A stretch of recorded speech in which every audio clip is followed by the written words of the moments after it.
the Super Bowl 2014 for it to be a really interesting matchup between the Seattle Seahawks and Denver Broncos. I wasn't really sure what to expect at first, but at the end I really enjoyed it. This is the first year where I properly sat down and watched the Super Bowl from the moment it kicked off to the final whistle. I just really enjoyed it far more than I thought I would. The stadium where they brought the coverage from looked absolutely incredible. I had a great time watching it here with the people I live with, and some of them know a bit more about it than I do, which is relatively nothing. I started to pick up a few things on how certain things work and what results mean and what this means and what that means, but overall there's still quite a few things that I don't get, and I'm not a massive fan, especially of the stop-start nature of it and the quarters that take a certain amount of time, but take far longer just due to all the stopping and pausing and commentary. I think it works quite well, and it's definitely something different that I haven't really paid that much attention to before, and now that I have, I probably will continue to do a bit more in the future.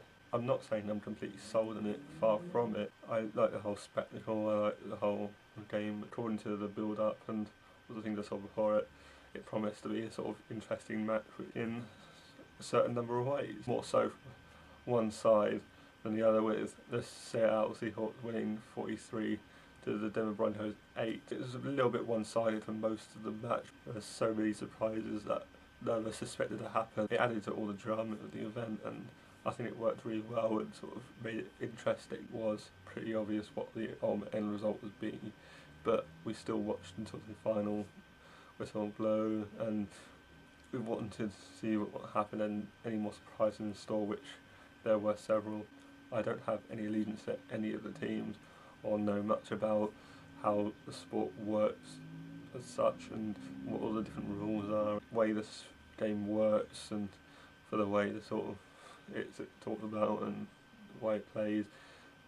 For that, I think it's worth sort of finding out a bit more about. The Super Bowl is known for its spectacle, with the really common circumstance and the patriotism and the halftime show, which is a major part of the Super Bowl. Well, halftime show was pretty good, with Bruno Mars doing the main bit and with a little bit of special guests of Red Hot Chili Peppers, who I'm not massive fans of, but I do like some of the music, and they performed really well. Bruno Mars was really interesting and really dynamic and a great performer. I really enjoyed watching it, and it must have been really special for the Seahawks winning their first NFL championship, and of course Malcolm Smith, the linebacker, getting the MVP title must have been really good for him, and say congratulations to him as well. They deserved it. I also watched the Arsenal vs Crystal Palace match on the same day, which ended 2-0 to Arsenal, and I'm really happy about that. But it was an alright game, but it only really got interesting in the second half, but it was nice to watch that as well. So overall it's really dated watching sports, really, which is highly unusual for me, because anyone who knows me knows I don't really watch a lot of sports.